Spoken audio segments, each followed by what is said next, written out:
How long would you wait to be saved? 3 minutes, 12 minutes, an hour. I didn't get to choose. Someone else did. Your insurance needs approval before we can save your life. I heard those words through a fog of pain so thick, I thought I was imagining them. Through the metallic taste of blood filling my mouth. Through the beeping of machines that seemed to be screaming at everyone around me. Through the worst pain I'd ever felt in my entire 23 years of life. My name is Dylan Harper. I'm 26 years old now. 3 years ago, I died in a hospital emergency room. Well, I almost died. The difference between almost and actually came down to 3 minutes, and one doctor who looked at me and saw a person instead of a billing code. This is the story of the night I learned that in America, your life has a price tag attached to it. And sometimes, most times, that price tag matters more than your heartbeat. More than your mother's tears. More than the 23 years you've already lived, and the 60 more you thought you had coming. This is about what it feels like to lie on a hospital bed, bleeding to death from the inside, completely helpless, while strangers in another room argue about whether you're worth the money it would cost to save you. Let me take you back to where everything changed. May 15th. It was a Friday. One of those perfect spring evenings, where the weather finally stops being cold, and you can smell summer coming. I'd just gotten off work at the tech startup, where I'd been grinding for 2 years. Long hours, terrible coffee, big dreams, and that day, those dreams got a little closer. My boss called me into her office at 4 p.m., and I thought I was getting fired. Instead, she offered me a promotion. Junior developer to senior developer, 30% raise. My own team. I floated out of that office. Called my buddy Marcus on the way to my motorcycle. Dude, I got it. The promotion. No way. Dylan, that's amazing. We're celebrating tonight. Drinks at Murphy's at 9. I'll be there. Just gotta run home and shower first. Smell like I've been coding for 12 hours straight. That's because you have been coding for 12 hours straight. You nerd, I laughed. Threw my leg over my motorcycle, a used Kawasaki I'd bought with my first paycheck, and headed home. The engine roared to life. The wind felt perfect. Everything felt perfect. I remember thinking, this is it. This is my life finally coming together. 23 years old. Good job. Great friends. My own place. Mom would be so proud. I was going to call her when I got home. Tell her about the promotion. Maybe finally convince her I'd made the right choice, skipping grad school to work instead. I never made that call. I was stopped at a red light on Riverside and 5th, waiting, watching the light, thinking about what I'd wear tonight. Whether Murphy's would be too crowded on a Friday. Normal thoughts. Boring thoughts. The last normal thoughts I'd have for a very long time.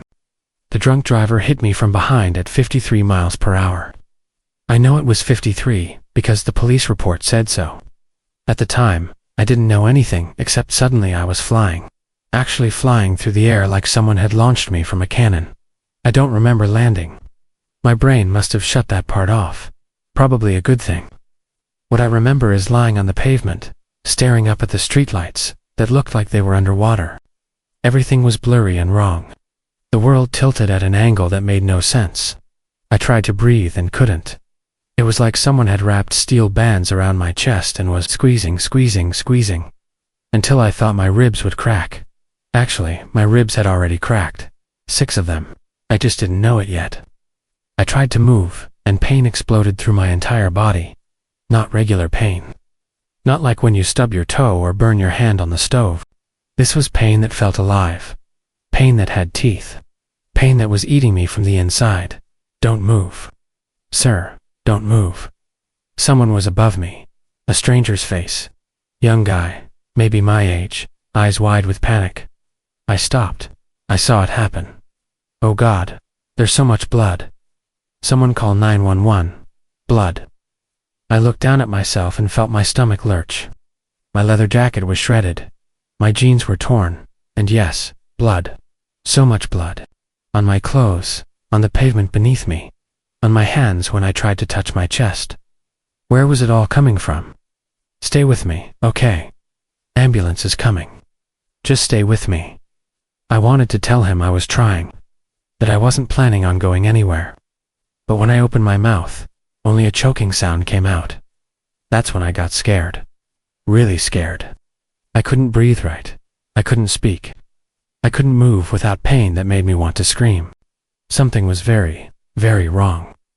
The streetlights above me started to dim, like someone was slowly turning down a light switch. The stranger's voice got farther away, even though I could see his mouth moving. Was I dying? Right here? On Riverside and 5th? 3 blocks from my apartment? No. This couldn't be happening. This was a mistake. This was supposed to be the best day of my life. I got a promotion. I was going to celebrate with my friends. I was going to call my mom. This couldn't be how it ended. Sirens. Far away, then closer. Red and blue lights painting the street. Hang on, buddy. They're here. You're going to be okay. I wanted to believe him. I tried to believe him. But the lights kept getting dimmer. The paramedics moved fast. Professional. Efficient. Hands touching me everywhere. Checking. Pressing. Hurting. 23-year-old male. Motorcycle accident. Significant trauma. BP 90/50. Heart rate 142. Resps 32 and shallow. Visible injuries to chest and abdomen. Possible internal bleeding. The words didn't mean anything to me. Just sounds. One of them, a woman with kind eyes and strong hands, leaned close to my face. Dylan, can you hear me? I'm Sarah. We're going to take care of you. But I need you to stay awake, okay? Keep your eyes open. Look at me. I tried. I really tried. But my eyelids felt like they had weights attached. Dylan, eyes on me. Tell me about yourself. What do you do? Code, I managed to whisper. I'm a ... developer. Yeah. What kind of stuff do you build? Why was she asking me this? Why did it matter? Apps. Mobile apps. Cool. My daughter wants to learn coding. Maybe you can teach her someday. But first you gotta stay awake for me. Can you do that? I nodded, or tried to. Everything was spinning. They loaded me into the ambulance. The movement made me scream, actually scream from pain that felt like someone was tearing me apart from the inside. I know. I'm sorry. We're getting you to the hospital. The ambulance started moving. Fast. The siren wailed above me, loud enough to hurt my ears, but somehow still far away.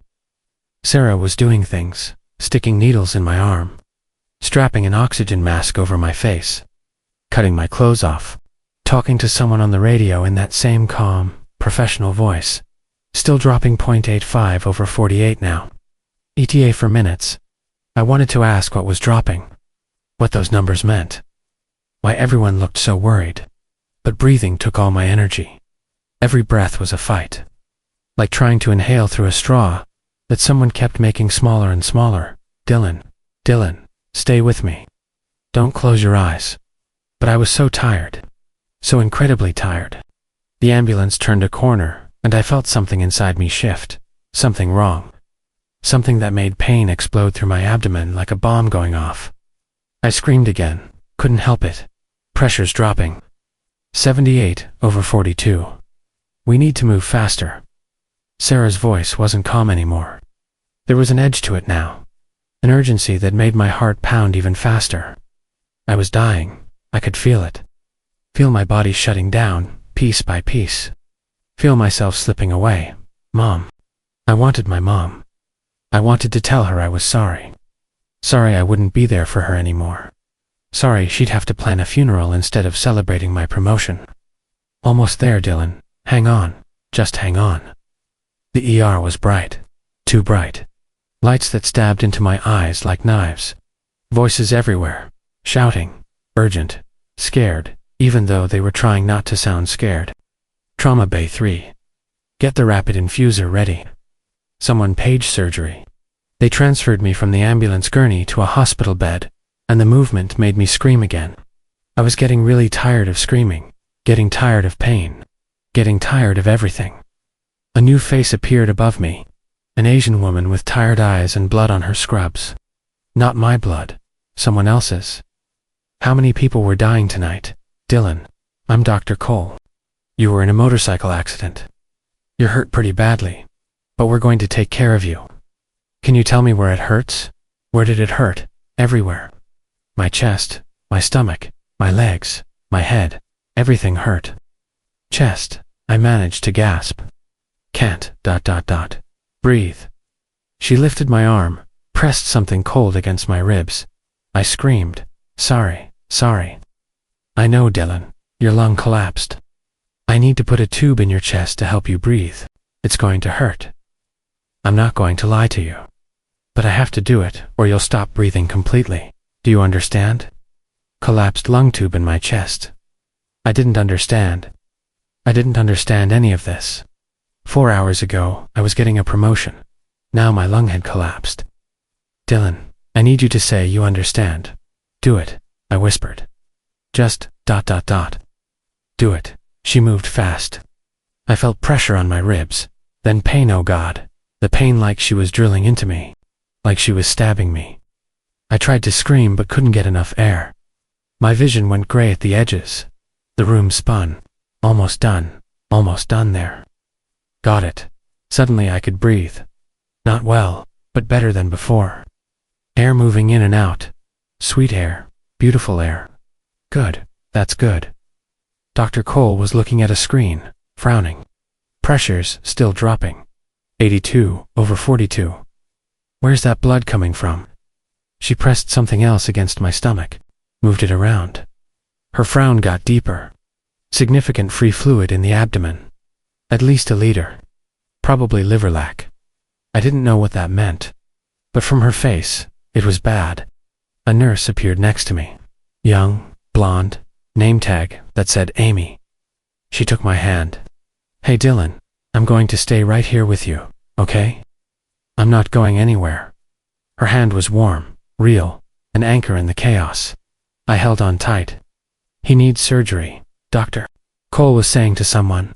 Now he's bleeding internally, and we can't stop it from here. Surgery. The word made my stomach clench. I'd never had surgery. Never even been in a hospital except when I was born. I'll call the OR, someone said. Dr. Cole moved away.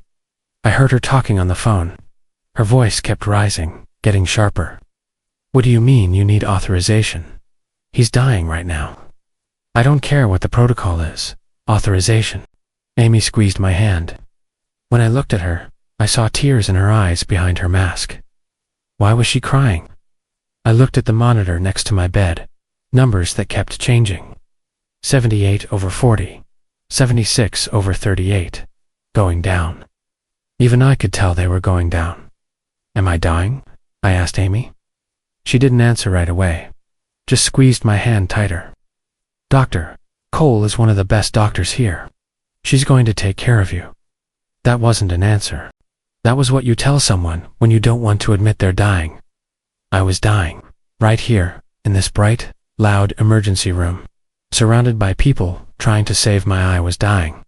And there was nothing I could do about it. I couldn't fight, couldn't argue, couldn't even sit up. All I could do was lie here, helpless, feeling my life drain away with every heartbeat. Another doctor rushed in. Hispanic woman, older than Dr.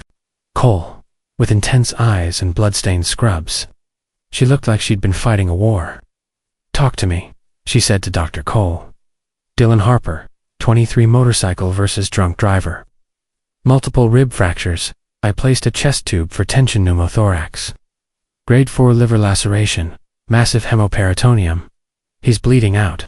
Needs surgery immediately. OR ready. Dr. Cole's face went hard. Administration is on the phone with insurance. They need pre-authorization. The new Dr. Reyes, someone called her, stopped dead. Pre-authorization. He's dying, I know. HealthGuard, Premier. They require approval for procedures over $100,000. I couldn't follow all the medical words, but I understood insurance. I understood $100,000. I understood pre-authorization. My insurance, the insurance I paid $340 a month for, was making them wait. Making them wait while I died. How long? Dr. Reyes asked. They won't say. 30 minutes. Maybe an hour. Dr. Reyes looked at the monitor, at the numbers still dropping. 72/36. Then she looked at me. Really looked at me. Not at the machines or the wounds or the blood. At me. At my face. At my eyes. I stared back at her. Tried to make her understand. Please. Please help me. Please don't let me die. I'm only 23. I just got a promotion. I was supposed to call my mom. Please. I couldn't say any of it. But maybe she saw it in my eyes. A man in a suit appeared in the doorway. Clean suit, perfect tie. Not a drop of blood on him. He looked wrong in this place of pain and chaos and death. Dr. Reyes, Dr. Cole. We need to discuss the situation. The situation, Dr. Reyes said, her voice sharp as glass, is that this 23-year-old is bleeding to death. I understand your frustration, do you? The man hospital administrator, I realized, stepped closer. Started talking about protocols, about authorization requirements, about costs the hospital would absorb. I stopped listening, focused on breathing, on the feel of Amy's hand in mine, on the pain that was everywhere and nowhere at once. This couldn't be real. This had to be a nightmare. In real life, hospitals saved people. That's what they did. You got hurt, you went to the hospital, they fixed you. They didn't let you die while arguing about paperwork, but the numbers kept dropping. 70/34. And my body kept getting colder, and breathing kept getting harder. And I realized, this was real. This was actually happening. I was going to die in this hospital because my insurance company needed more time to decide if I was worth saving. You know what the worst part was? Not the pain, not even the dying. The worst part was realizing that I wasn't a person anymore. I was a billing code, a procedure authorization, a line item on a claim form. Somewhere, maybe in an office building, maybe in a call center, maybe someone working from home in their pajamas. Someone was looking at a computer screen with my information on it. Dylan Harper, age 23, liver laceration, emergency surgery required, cost $150,000, $200,000, approve or deny. And that person, that stranger who'd never met me, who didn't know I liked hiking and bad action movies, and my mom's lasagna, was deciding if I was worth the money, like I was a car they were considering whether to repair or total. Is this 23-year-old worth $200,000? Let me check the policy. Let me see what's covered. Let me verify that all the proper forms were filed. Meanwhile, I was bleeding to death. Meanwhile, my mother was probably asleep at home. No idea that her only child was dying. Meanwhile, my friends were at Murphy's, wondering why I hadn't shown up yet. Meanwhile, I lay on this table, completely helpless, completely powerless, reduced to nothing more than a claim number, waiting for approval. I wanted to scream at them. I'm not a number. I'm Dylan. I'm a person. I have a mom who makes me chocolate chip cookies on my birthday, even though I'm too old for it. I have friends who count on me. I just got promoted. I was going to teach myself to surf this summer. I haven't been to Japan yet. I haven't fallen in love yet. I haven't done anything yet. But I couldn't scream. Could barely breathe. All I could do was lie there, helpless, while strangers decided my worth. Dr. Reyes and the suit guy administrator Brennan, I heard someone call him, stepped away from my bed. Not far enough. I could still hear them. Elena, last month we performed an emergency craniotomy without proper authorization. HealthGuard denied the entire claim. $220,000 the hospital absorbed. So you're telling me to let him die while we wait for permission? I'm telling you to follow protocol. Continue resuscitation. Give the system time to work. He doesn't have time. Look at that monitor. I looked at the monitor. 68/32. The numbers were in red now, flashing, screaming like me. Screaming on the inside where no one could hear. If you operate without authorization, Brennan said, voice dropping, the hospital won't back you. You'll be fired. Immediately. Silence. Then, how long do I have to decide? 12 more minutes for authorization. But looking at his vitals, maybe 5 minutes before he crashes completely. 5 minutes. I had 5 minutes to live, unless someone did something. No. No. This wasn't fair. This wasn't right. This couldn't be how it ended. I'd been so careful. I wore my helmet always. I took the safety course. I drove defensively. I followed the rules. And some drunk asshole hit me, and now I was dying because my insurance company needed 12 more minutes. Rage mixed with terror, mixed with pain. A cocktail of horror I couldn't escape. Amy squeezed my hand. When I looked at her, tears were running down her face openly now. She knew. She knew I was dying, and there was nothing she could do about it. I'm scared, I whispered. I know. Her voice broke. I know, Dylan. Dr. Reyes came back to my bedside. She looked at me for a long moment, and I saw something in her face shift. Saw a decision being made. Paige, Dr. Nakamura, she said suddenly. Tell him we're bringing the patient to OR22 in 90 seconds. Wait, what? Alina, Dr. Cole started. Page him now, and call the blood bank. 6 more units of ONEG, and 4 of FFP. Move. Everything erupted into motion. Nurses running, phones ringing, equipment being unhooked and rehooked. Brennan stepped in front of Dr. Reyes. Dr. Reyes, I need you to think very carefully about what you're doing. I've thought about it. He needs surgery now. If you do this, you're done here. Do you understand that?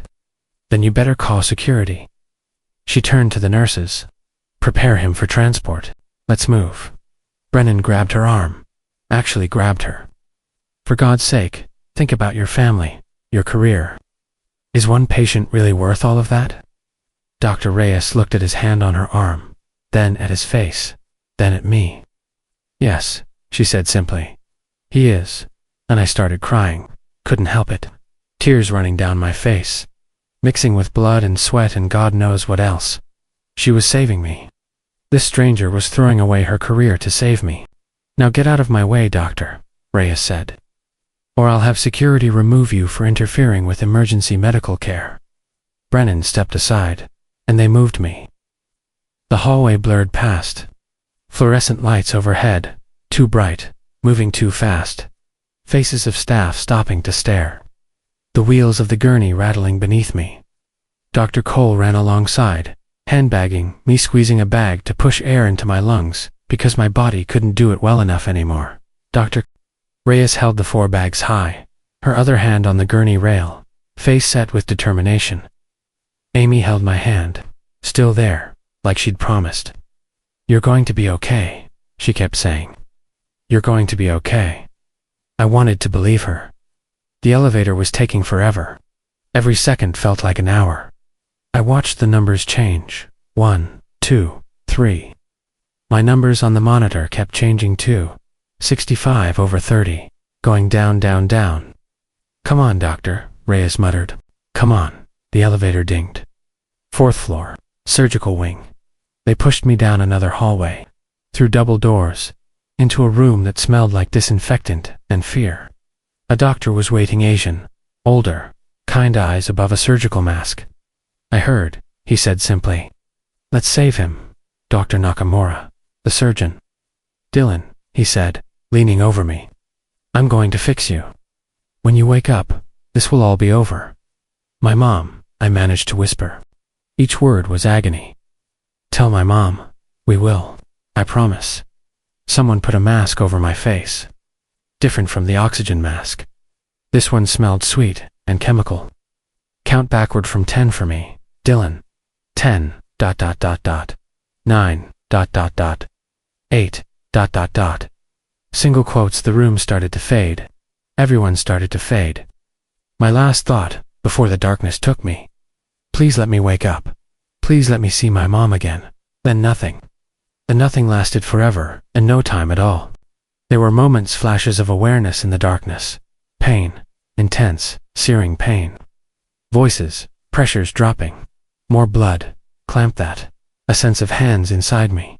Fixing me. Fighting for me. Then darkness again. Beeping. That was the first thing I heard. Steady, rhythmic, beeping. My heart. That was my heart, still beating.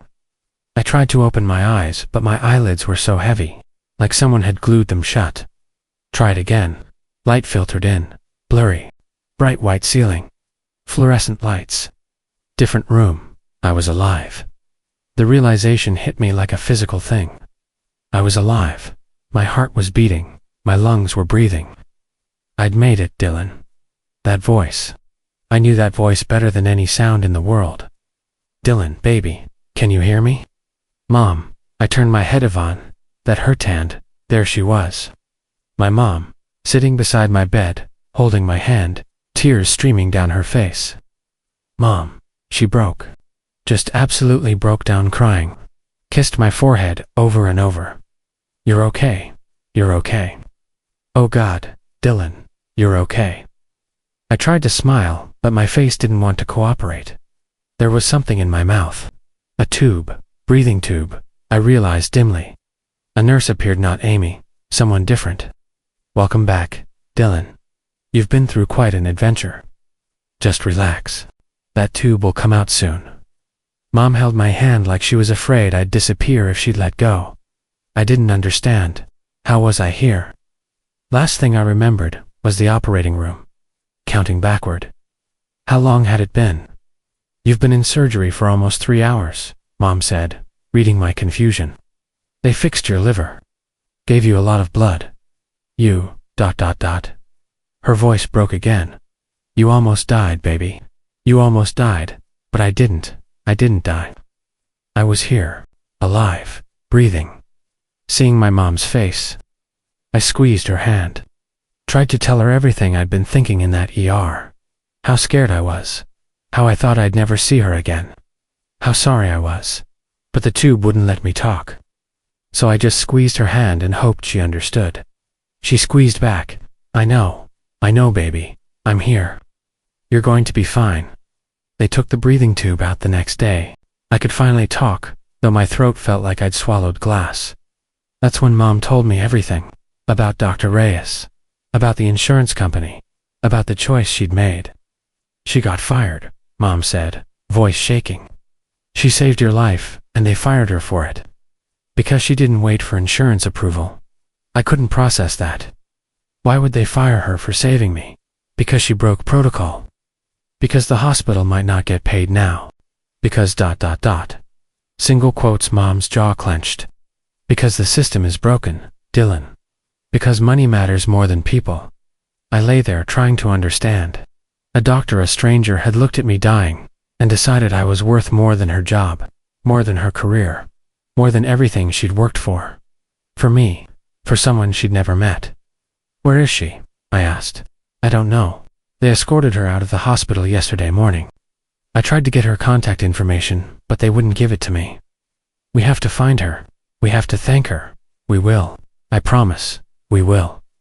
Then Mom dropped the other bomb. The insurance company is denying the claim. All of it. The surgery, the ICU, everything. Because Dr. Reyes operated without authorization. The room seemed to tilt. How much? They're saying almost $200,000. Plus whatever this ICU stay costs. $200,000. Because I lived. Because a doctor did her job and saved my life. I felt sick. Felt rage building in my chest, stronger than any pain. Can we pay it? Mom laughed, but it wasn't a happy sound. Dylan, we don't have that kind of money. We don't have a tenth of that kind of money. So what now? We'd be destroyed financially. Buried under medical debt. Maybe lose the house. Maybe don't worry about that now, Mom said, seeing my face. You just focus on healing. We'll figure out the rest. But how could I not worry? How could I lie here knowing that being alive had just ruined my family financially? Recovery. The next few days were a blur of pain and medication and doctors checking on me. They told me how bad it had been. How much blood I'd lost, almost half of what was in my body. How my liver had been torn and bleeding. How Dr. Nakamura had spent almost 3 hours repairing it. How I'd technically died on the table. Heart stopped for 43 seconds before they brought me back. I'd died, actually died, and didn't even know it. I should have stayed dead. According to the insurance company, I should have stayed dead. Would have been cheaper. The thought made me want to vomit. Dr. Nakamura came to check on me. Kind eyes, gentle hands. You're healing well. You're young, strong. You'll make a full recovery. Dr. Nakamura. What doctor? Reyes did... Was it worth it? For her, his face went sad. That's not for me to answer. But I'll tell you what I told her. I'm a surgeon because I want to save lives, not file paperwork. She reminded me of that. After he left, I lay there thinking.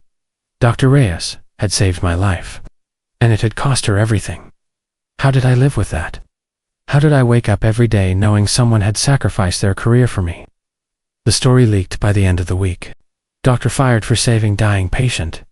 Insurance company denies life-saving surgery. Healthcare system puts profits over people. Suddenly everyone was talking about it.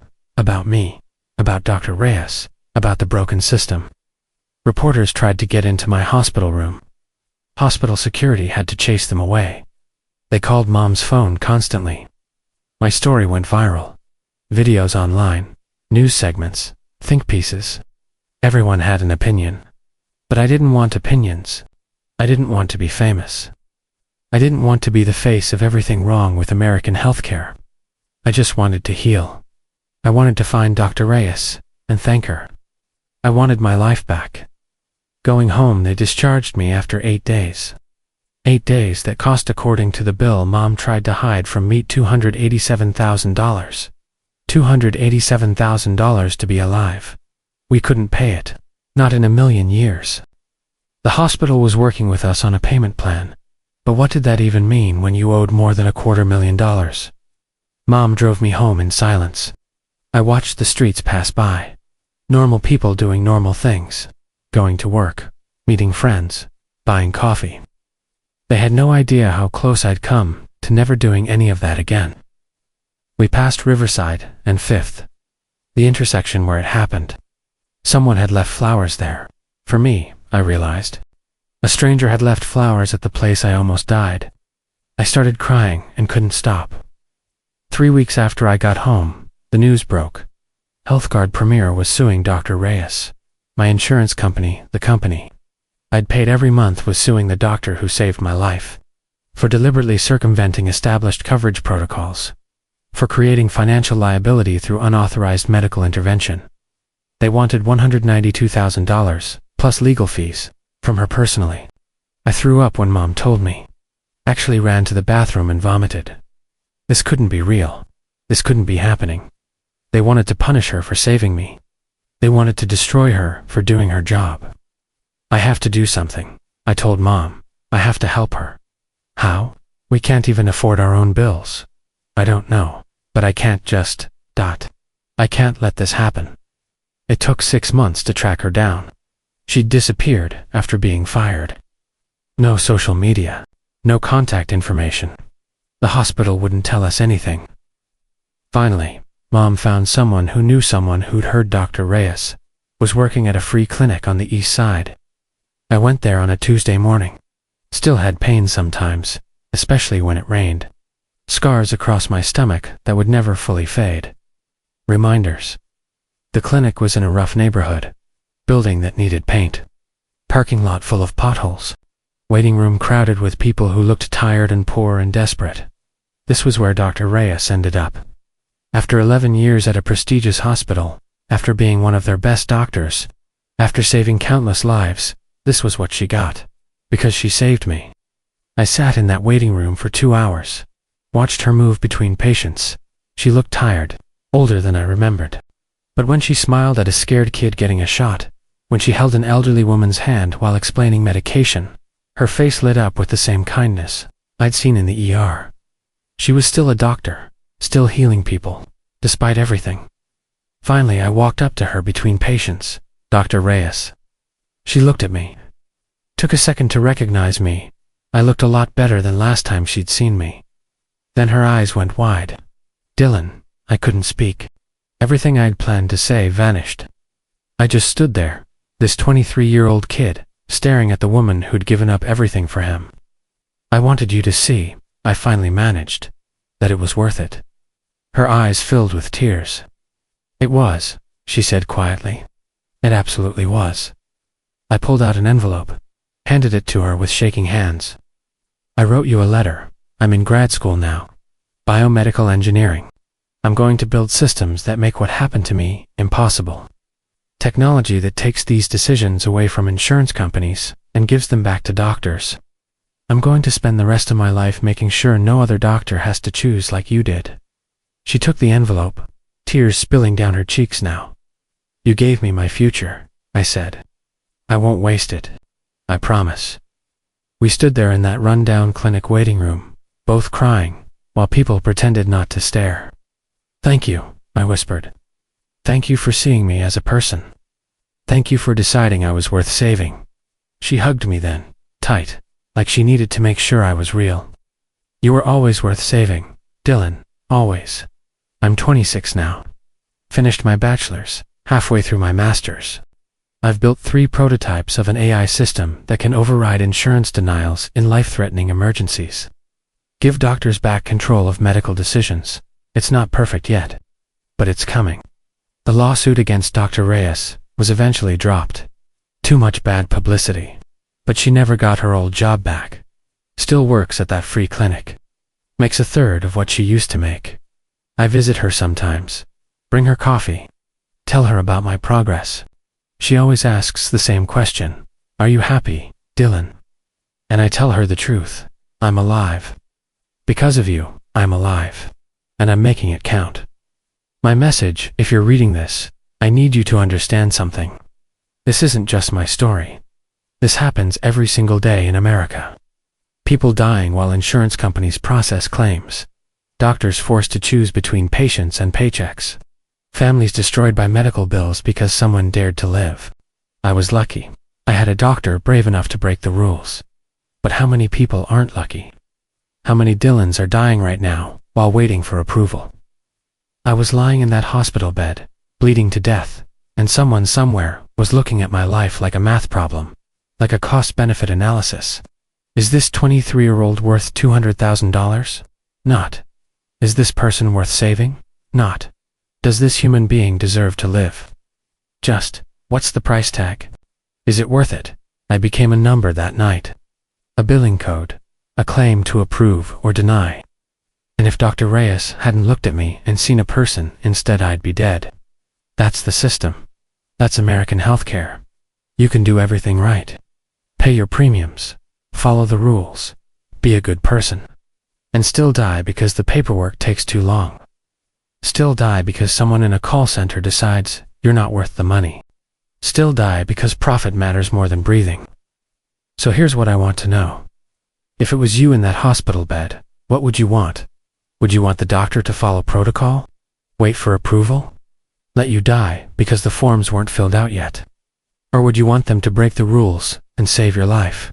Think about it. Really think about it.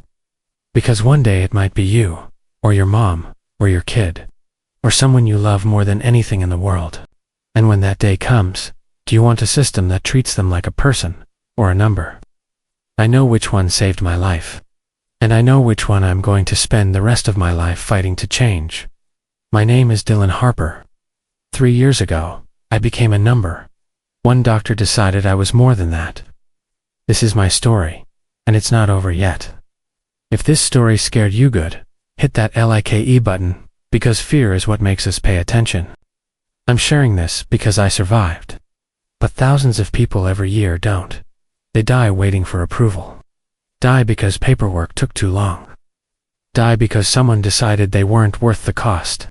Subscribe so their stories don't disappear into silence. So doctors know they're not alone when they face impossible choices. So patients know they have the right to fight back.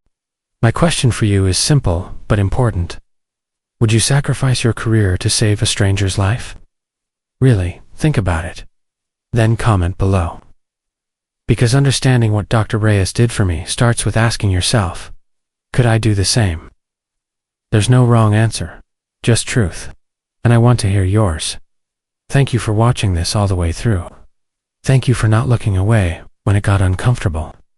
Thank you for caring about a stranger's story. Thank you for being someone who believes that human life should matter more than paperwork. If you know someone who works in healthcare, who's fighting insurance denials, who's been failed by the system, share this video with them. Let them know they're not alone. If you've experienced this yourself, your story matters too. Comment it below. Someone needs to hear it. Someone needs to know they're not the only one. Together, we're louder than any system trying to silence us. Hit subscribe. Turn on notifications. Let's make sure stories like mine can't be ignored anymore. See you in the next one. And thank you truly for listening.